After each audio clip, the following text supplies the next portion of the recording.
King Mac is in the building. What's good, man? What's good, man? How y'all doing? Doing good, holding tight, man. Good. Man. These Bears, Commanders, Caleb, Justin Field conversations. It went to a whole new level, man. Oh yeah, the spaces be wild, man. I be enjoying them though, Yeah, you be handling them with grace too. I be in those other spaces with my man Mac. He be spitting that, Justin Fields ain't it. He gonna get traded. We gonna get Caleb. They be sending my man to the gulag, man. Your own family, man. Yeah, a lot of people don't like truth, but it is what it is. But let's go back a little bit, man. And this is definitely off of our free agency run, man. We went 4 hours a day. Well, three and a half until the stream cut off for storage. But we picking right back up with and we're gonna actually just use this as a whole separate episode with King Mac. But let's go back a couple years, man, when y'all drafted Justin. How was you feeling with Justin for the first couple years, and how did that change this past year?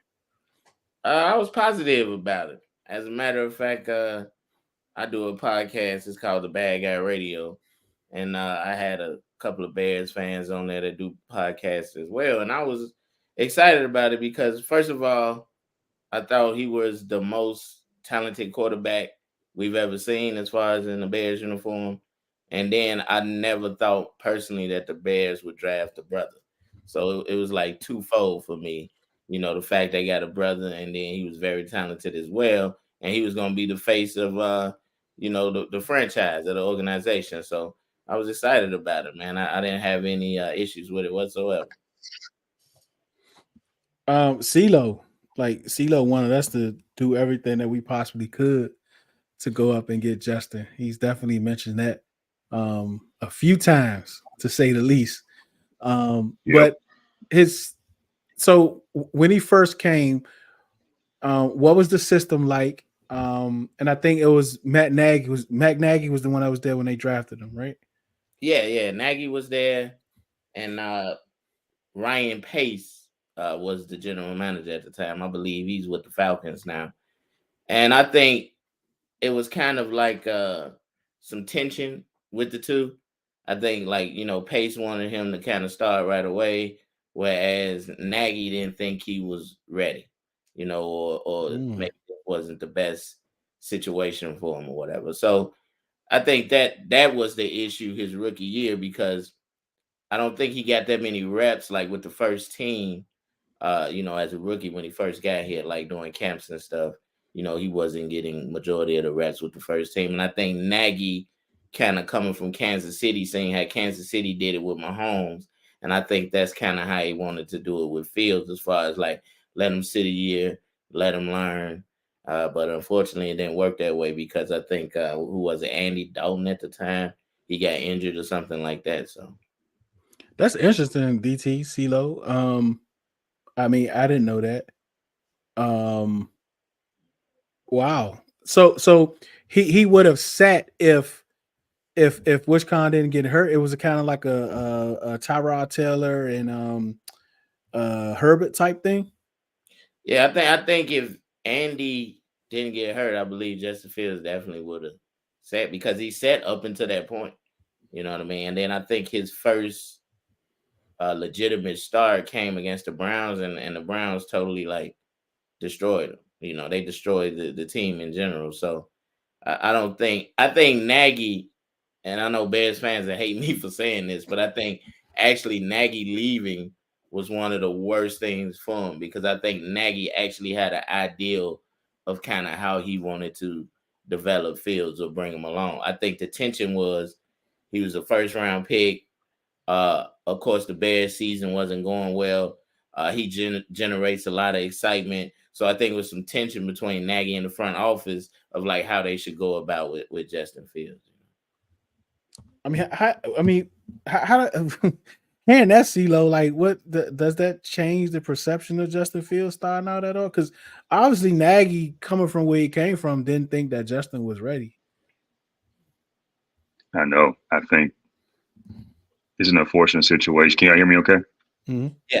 Yeah, I think it was, unfortunate situation. Matt probably saw something, and wanted to take his time to bring him up to speed. But as y'all know, um, I'm pretty sure the GM probably felt, I don't know what year that was in his contract, Mac, but maybe the GM felt some pressure in getting Justin out there. They traded up for him, and probably wanted to see what he can do almost right away, which is kind of how, unfortunately, how this thing plays out in a lot of first round quarterbacks. But I think he ended up starting, unfortunately, and I think the rest is history. But yeah, man, I'm at the point now where the next GM, I don't know what he's doing. So I don't know what Ryan Poles is up to and what his plans are right now. So Justin is probably thinking the same thing. So DC OSU, I mean, did you know that? Like, was it any rumblings at OSU that they want to try to sit him at all for any duration? I did not have no connections that led me to that, but I did feel like, because Justin didn't play enough because of COVID. COVID literally stripped their season away. The Big Ten only had like 7 to 6 games, and they almost wasn't going to play at all at one point. If everybody remember, the Big Ten canceled their whole football season, so they had like 6 games and got gifted a chance to play in the semifinals. We saw the Clemson game, and then we saw the national championship. I still felt like that wasn't enough reps for him to get better at some of the weaknesses he had. Even though he was a Heisman finalist, one of the Heisman finalists during the year Joe Burrow won it, there were still some things we wanted him to work on, especially like throwing over the middle of the field, throwing a little bit more anticipation, going through his reads. And you saw that because, playing against some of the Big Ten schools, they have predominantly zone defenses, and Northwestern and Indiana kind of showed the tape on him a little bit on some of the things he was going to struggle when he got to the NFL. But you telling us this, Nagy was probably a central part, and everybody remember Nagy came in because the other coach got fired, and they had Mitchell Trubisky, and he got the best out of Trubisky at least for a couple good seasons, a couple playoff appearances and stuff. So I think that could have been a plan, but things happen, man. Like injuries happen, quarterbacks get rushed out there. And Justin had a couple good games his rookie year, but Hey, I just think the Steelers. A lot of people talk about that game. I love to talk about that game. He had his rookie season against the Steelers, which was a great Steelers, game. Yeah, first game against Detroit, where a lot of that game was just play action and deep shots and stuff like that. But he showed some flashes, but I just think, I always talk about the plan for the quarterback. I think that was always like kind of a problem of consistency, but also some stuff on him. You got to get better at throwing on time and things like that. Yeah, I think to me, like, so one thing I'm starting to understand is like if a guy is a guy, he's just gonna be the guy. It's like I know like people like to get Andy Reid credit for Mahomes and so on and so on, but you can flip that and be like, well, Andy Reid never won a Super Bowl until he got Mahomes. So to me, it's just certain traits that a quarterback have that will lead you to think they will be successful. And just looking at Justin Fields, I think several scouting reports out there was about him where he had to go in order for him to succeed. He will have to go to the right situation because some of the things you pointed out as far as negatives was an issue, like anticipation throws, not being able to throw over the middle, the fact that he had a problem with zone defenses, like all of this was out there in the public, atmosphere. So to me, I don't think you can just blame the organization. I think he bears some responsibility as well. And I think the fact that Nagy had left actually hurt because go read reports about Nagy if you haven't. Like what he said about Deshaun Watson was spot on. What he said about Mahomes was spot on. So like you can make question Nagy offensive coordinator skills, but one thing he does know his quarterbacks. Like he have a good handle on that. And leading up to now, where we are now with Justin Fields, and a lot of us saw a lot of the good games that he had last year. What do you say to the people that say, he came into a bad situation? They haven't given him weapons. They haven't put the coaching around him to maximize his talent. There's still more there. He still can be a franchise player. What do you say to those people who believe in Justin? I mean, I don't think there's anything wrong with believing in Justin. I just think you have to ask yourself: is he a guy that can carry a team, or is he a guy that he needs the team, so to speak, to carry him? You know what I mean? I think that's the separation between elite quarterbacks and the rest. Is the elite quarterbacks, to give you an example, CJ Stroud, he coming to the Texans, he's totally changed their organization, right? He's totally elevated their organization. And then you have other players that need you to kind of build a solid roster around them in order to be successful. So to me, it's just like what you prefer as a fan. Do you prefer having a quarterback that when they lose weapons over time, like we're saying with Patrick Mahomes, they can still get the job done? Or do you prefer a quarterback where you believe in roster building and getting as much talent on the squad as possible, and that can elevate, your team? So it's just a matter of what you believe in. I personally like the Patrick Mahomes type. Not saying that it's easy to get, but to me, the quarterback position is so important in the NFL that you need that type of quarterback if you want to be a perennial threat to win the Super Bowl. So with Justin, right? Let's say they do decide to keep him, and I'm sure Ceelo has a lot of questions for you with Pose and what Pose is doing. But let's say that they do keep Justin, right? What would be the plan, or how do you think he can take and the next step? I mean, I think if they keep him, the plan is going to be, of course, build a solid defense, an elite defense. And I think it will be to put as many weapons behind him as possible. You know what I mean? That he have a bunch of options. I think that it'd be the same plan as like it was for Tua, like it was for Jalen Hurts, like it was for those type of guys. I think that'd be the same plan, because I honestly believe the Bears know that he's not a guy that can perform well if he doesn't have almost a perfect situation. I believe the Bears truly know that. They understand that. Mm. We got CeeLo, DT. Yeah, I understand everything you said. There's so few quarterbacks that can be successful without that supporting cast. How do you determine, which quarterbacks can and cannot do that? And I'm not talking Pat Mahomes, but like the CJs of the world, Andy Burrow, so to speak, with the less than offensive line. What quarterbacks can actually overcome coaching or circumstances?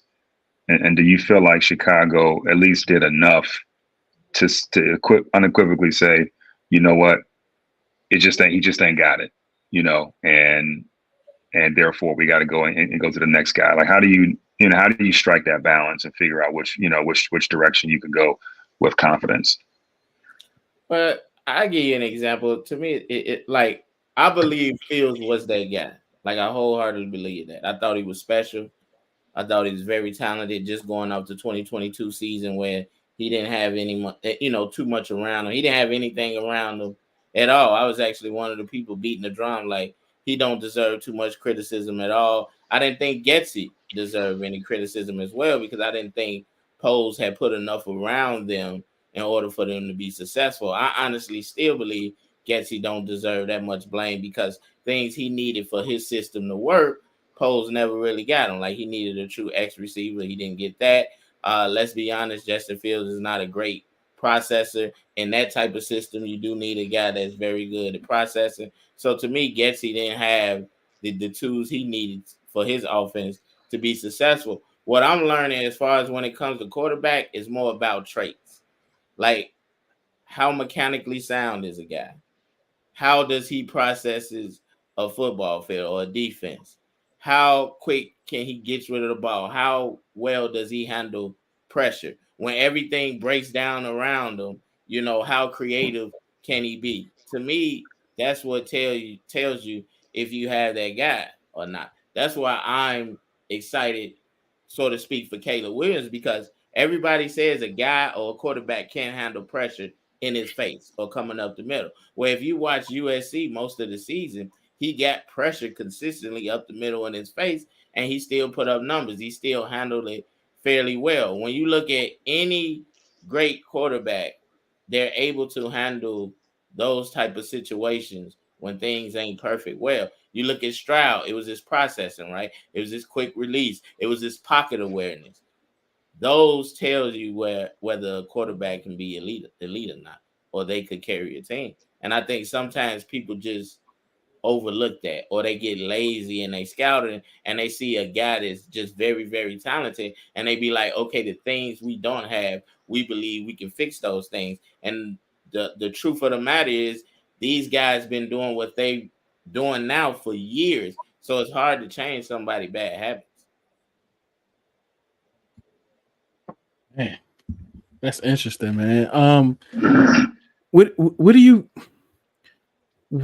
think Ryan Poe's ultimate goal is? Like, if you like, I'm in the middle. Like, you know that. And DT and Ceelo is too. Like, we're in the middle. Yes, we want Caleb, but we ain't trying to give up, everything to get him. And we're kind of content, at least with Jaden Daniels at number 2.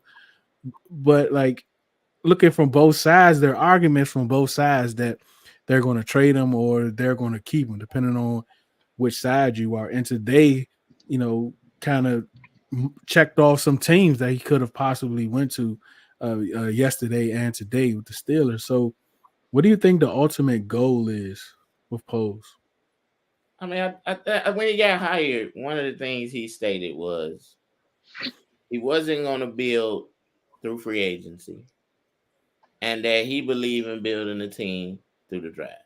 So that's why I don't understand Bears fans who are mad that Poe's not going out there spending a ton of money in free agency right now, like he's not moving fast on that front. And then the fact that he's taking his time with this decision as far as Caleb Williams and Justin Fields. And what I try to do is put myself in somebody else's shoes. That's the only way I can gain a little bit of understanding. Not saying that I will understand everything, but this is a career-defining moment for him. Whatever decision he makes is going to define his career, whether it's to not draft Caleb Williams and keep Fields, or to draft Caleb Williams and get rid of Fields. That's going to define his career. So I can understand him taking his time and doing all the due diligence he could possibly do in order to make the correct decision. So I think that's where Poles is. And I do think it's like some internal battle with the Bears. I do think Justin Fields is loved within the organization, so he's dealing with that as well. But I think ultimately logic is going to win out.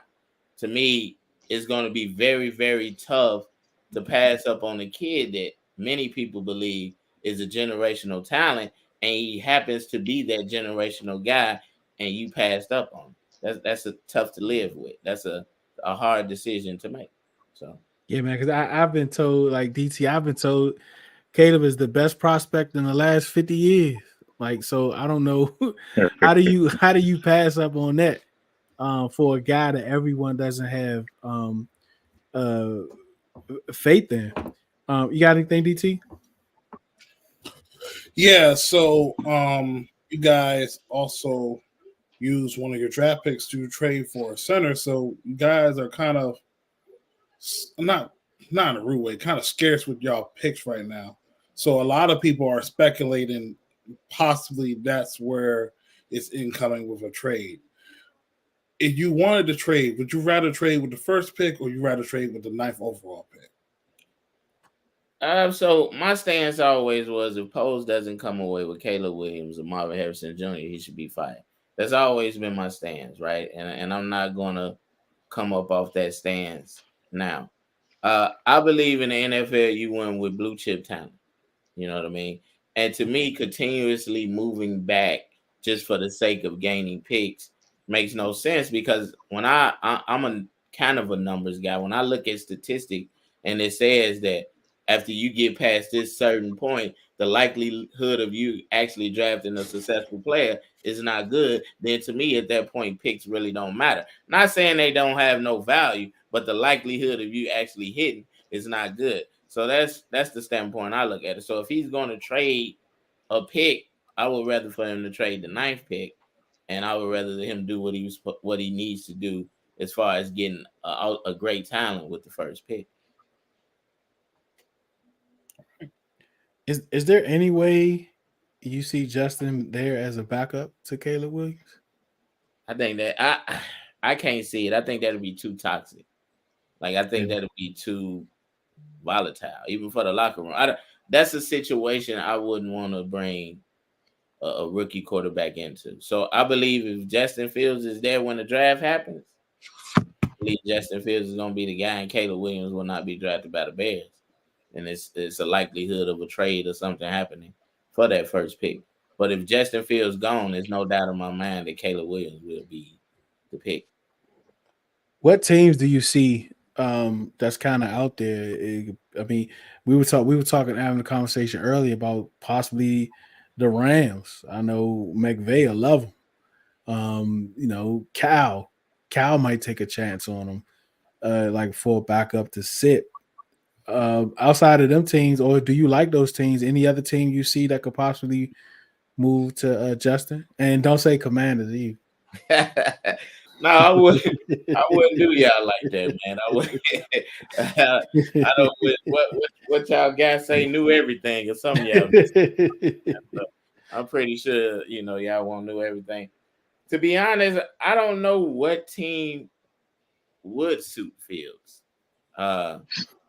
I think like everything that's being thrown out there to me, you can take with a grain of salt, even from the so-called insiders, because teams feed sources what they want them to get out there, so we don't know what's taking place. We don't know how the league actually feels about Justin Fields. Like we all could be thinking Justin Fields is an above average player, could be great, but we don't know honestly if the league feels that way themselves. So I don't know, man. I think whatever team, if he's traded, whatever team gets Fields, it'll be a surprise. Like nobody probably even thought about the team he eventually goes to. Yeah, that's gonna be very interesting, man. How common are interdivisional trades? So, for example, I kind of can see him in Minnesota. They do like I know Kirk Cousins wasn't a very mobile quarterback, but that is a McVay system, and I can see that working out. I just don't know how willing Ryan Poles will be to trade within the division like that. And the other place I was thinking about as y'all were talking was the Jets sitting behind Aaron Rodgers. They traded for, remember when Hackett was over in Denver, they traded for Russell Wilson, and they felt like that would be a good fit. They did plan on doing some different things. Unfortunately, it didn't work out. But I don't know if that would be ideal for the Jets, having him sit behind AR for a little bit. But those are two teams that felt like it would work. I just don't know how often Chicago or Poles will be willing to trade within the division. Well, I don't think trades in the division happens too often at all, just in general. I think with Fields, wherever he goes, I can't see it being necessarily a backup situation because the team is going to have to make a decision on whether they want to give him that $26 million or not for his fifth year. That's a huge decision. I think I'm gonna be honest. Like I think he's gone. I can't tell you where he's going, but I think he's gone because this is just me thinking logically. I don't see how Poles could make that decision to pass up on Caleb Williams to get a guy where you reset, the rookie clock, which some people don't think is important, but it is important when you talk about money. And the fact that you passing up on the what many believe is a generational talent, I don't see how he can do it. But I just right now I don't see what team, especially kind of how Poles is taking his time what team is going to be just willing to wait for the Bears to ultimately make, their decision. So I can't say where he would end up. You know what I mean? Oh, Joe So Mixon. this is The Bengals just released Joe Mixon. oh, that's what's up. So I think the reason I think the fact that we there isn't much there seems to be not much of a market for Justin Fields. I don't know if the court of the contract thing is an issue. Think about Trey Lance right now, right? Trey Lance got traded for what, a sixth or a seventh. They did not pick up his 5th-year option, the Cowboys, and they're still going to keep him, pay him a little bit of money. Maybe the book is out on Justin, and teams are like, you are right now, sir, you are a QB2. You show us you can do your thing in practice, training camp, etc. We'll talk after next year. Maybe we'll sign you to a low budget deal, kind of like what they're doing with Trey Lance. So I don't know. I feel like at this point, his market may dictate his future, and you can't, and he maybe can compete in training camp, and like y'all said earlier, maybe someone gets hurt, and all of a sudden he's QB1. But I feel like if you wanted him as your QB1, you wanted him like today or the next couple days, and then you start to build your team and in the rest of your roster. The longer you wait, if you're a football team, it feels like you don't really think of him as a QB1, if that makes sense. Yeah, I think that could be the issue too. I think it could just be not that robust of a market for him. I mean, Rappaport came out to say the Bears basically whatever didn't make him available. He wasn't on the trading block. But then again, you could read into that how you want it. Like how many teams actually made a phone call saying, "Hey, we're very, very interested in Justin Fields." And like to me, all of this is hearsay because these teams play so many games, and we all know that they feed each other. Like, hey, I give you this information today that's true, and because I looked out for you when I need something put out there, you put it out there for me, and you look out for me. Like one washes the other hand, or y'all both whatever washing each other back. I just think with Fields, man, and this come from a guy, me, who I believe in him. Like I was a real fan of Fields, and just watching him this year, I was very disappointed. He left a lot out there as far as just to be desired. Like he struggled with zone defenses in college, and this is his 3rd year, and he's still struggling with it. Like the only reason he beat y'all Commanders was because, well, for whatever reason, y'all defensive coordinator was stupid enough to play man all game, All 9 routes. which made no sense whatsoever. And if you just go look at the games he played well this year, majority of the teams, matched up man with him. So it's like with Justin, I can't point to anything statistically that says he's great. The only thing I can say is he can, he's very good as far as being athletic and taking off. But then we also got to be honest about that. And I know in our community it's a touchy subject, but we got to be honest about like how many Michael Vick prototype quarterbacks have won a championship in the NFL. Like we have the best guy. We watching the best guy now that's a Michael Vick prototype, which is Lamar Jackson, and he has yet to be able to get it done. That's something, boy. That is it's the truth, man. But I'm really these last month or so is really gonna be something, man. Because I don't know. I don't see a trade happening in anytime soon. But something can happen. But away from Justin, how do you look at the development of the Bears over the last couple of years? Because I quite think it's you all have done a great job kind of building up this roster, especially with the defense. Where are you at with the team and its whole over the last 2-3 years? I think if you look at like Poe's picks, majority of it he has focused on the defense. Like majority of the picks have went to the defense, and I think he has done a good job. I think like Poe's biggest miss was Claypool trading the 2nd round pick for Claypool or whatever. That was like his big. Guru, don't let y'all down. Let that Yeah. But I think overall he's done a fantastic job, right? I think to me, if the Bears had even if Justin Fields may have been a little bit more healthier, they may have had a chance to make a run at the playoffs. If they had better quarterback play, I think they could have, possibly made the playoffs.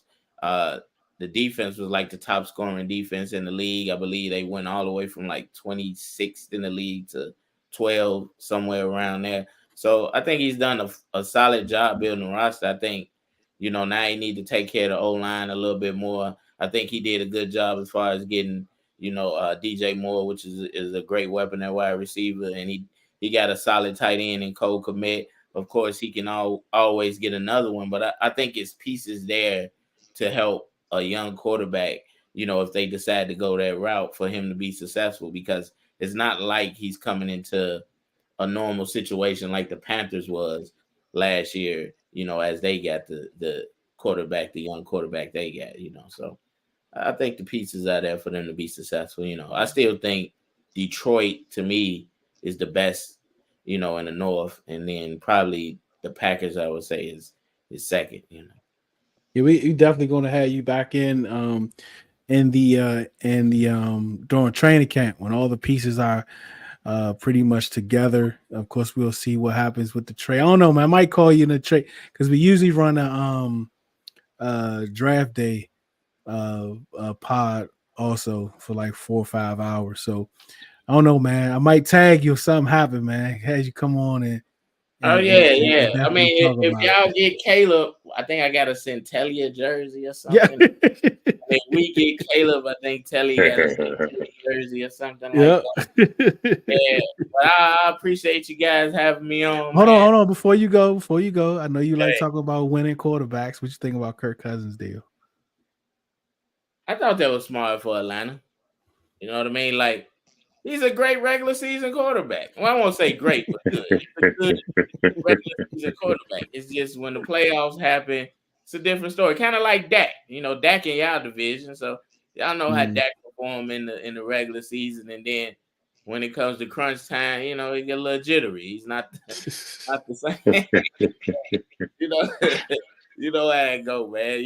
I thought that was a solid move for him, though. I personally, I think Atlanta is kind of shook with the Vic thing. I've never thought really that they wanted that type of quarterback again. You know what I mean? I think, with them going through, having the success they had with Ryan, of course, I think they really want to keep that pocket that pocket quarterback thing going down there. You know what I mean? To be honest. Yeah, I agree, man. It was tough, and then the reports started coming out today that they had little or no interest. They haven't asked and all that stuff, and I was like, man, that's wild. But yeah, man. But I definitely thank you for coming through, Mac. Thank you so much, man. We definitely going to look out. Go ahead and plug the podcast again. What is it? Is good radio or bad radio? It's at the Bad Guy Radio. At the Bad Guy Radio. There you go. That's on Twitter. You can follow us. We follow back. We ain't big headed. We talk about baseball, football, basketball. You know what I mean? Even some other subjects. It's basically like a podcasting network, and we on Apple, Spotify, iHeartRadio, all that. The boys be doing live streams on Twitter a lot when it comes to baseball and football. So you can catch me over there, and on Twitter. I think my handle is KingMax74, King74Max, something like that. You know what I mean? You can follow me on Twitter. I'll follow you back. It is what it is. You know what I mean? But don't tell me no good afternoons or no good mornings. That's what I was about to say. Don't do it. Only accept good afternoons and good mornings for man. All right. Oh man, we definitely appreciate you, man, coming through, man. Yeah, man. So we definitely catch you in the spaces, man. See you around in the spaces pretty soon, man.